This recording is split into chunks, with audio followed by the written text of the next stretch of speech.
Welcome back to Quick Canvas Tutorials. Today we're going to be talking about primary and secondary colors.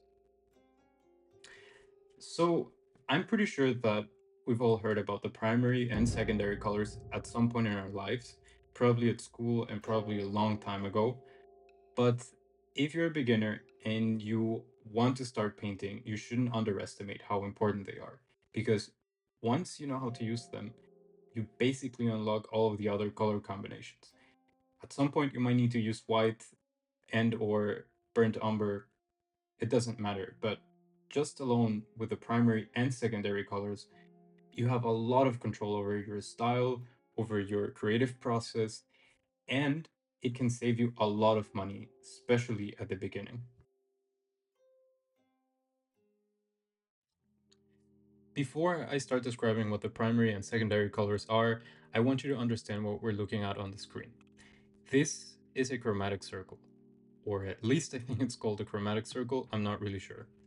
This particular chromatic circle has been in use for around 10 years, so some of the colors have faded away or they have darkened with time, but it doesn't matter because I believe that it remains one of the best tools you can use to understand the relationship between the primary colors and the secondary colors. And once you know how to use this, you will unlock, like I said before, basically most of the other colors on your own. It is a perfect tool for a beginner, and if you want to copy what you see on the screen, go ahead, change it a little bit if you want, as long as you more or less maintain the primary colors in this sort of triangular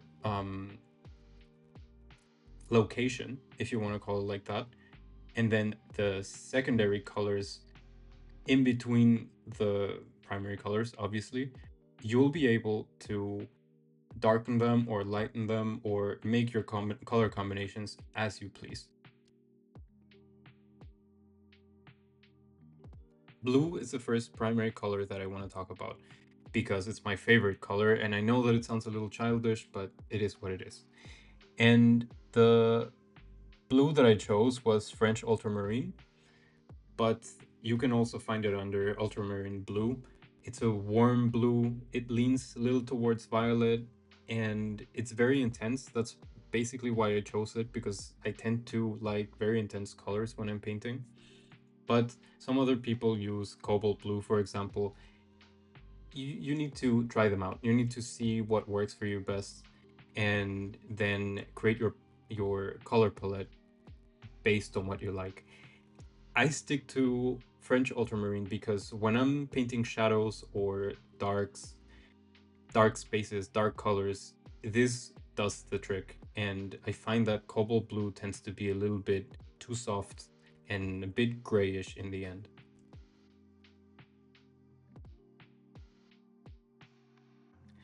The second color that I want to talk about is red. The red that I used was permanent alizarin crimson, or however you pronounce that. And I chose it exactly because of the same reasons that I chose the French ultramarine. It's a very, very rich red. It's very deep and it allows for incredible shadows when you're painting that. It has an intensity that other colors, other reds don't have.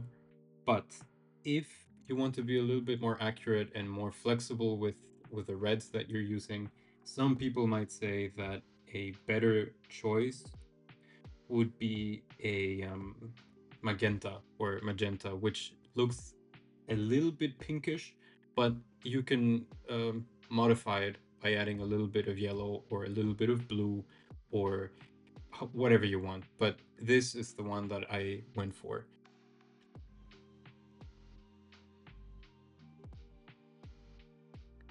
The next color is the yellow, obviously. And the one I used was cadmium yellow pale because it was the one that caught my eye more than the others. But you can go for something else, obviously. Some people use lemon yellow, which is a bit greenish and it's a bit cooler, but I don't really like cool yellow, if that makes any sense to you. And this one in particular has a very nice warm feel to it. And like I said, it's just a personal choice that really goes well with my style and the way I paint. Another really cool yellow that you should try is yellow ochre, but I feel like working with yellow ochre is a bit more complicated and it requires a little bit of training, I would say, because it's not, I wouldn't say that it's immediately recognizable as yellow. And, but I mean, masters have been using it for years. I mean, if you think about the portraits from of Diego Velázquez, for example, he's a master using that. And as you can see on the screen, the portraits are incredible. And that richness of the yellow ochre, in my opinion, takes time to manage or to understand. Now we can talk about the secondary colors, but that's really a very simple concept. If you combine, for example, yellow and red, you get orange. These are two primary colors combined, then they give you some other color. If you combine yellow and blue, you'll get green. And if you want to get purple, you combine blue and red. Now this is where things get a little bit tricky. Let's say that you want to achieve a green that sits perfectly in the middle of the yellow and the blue on your chromatic circle. Now you would think that you need equal amounts of blue and yellow to get there. But in reality, that's not the case.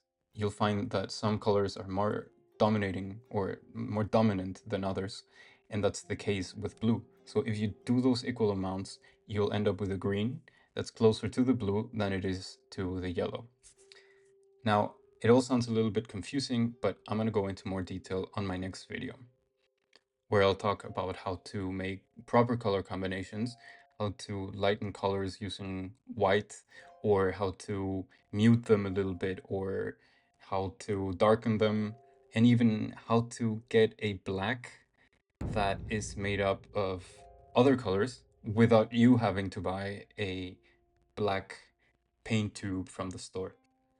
Anyway, if you like this content and you feel like you learned something from it, please give it a like, subscribe, share it with people, and I'll see you next time.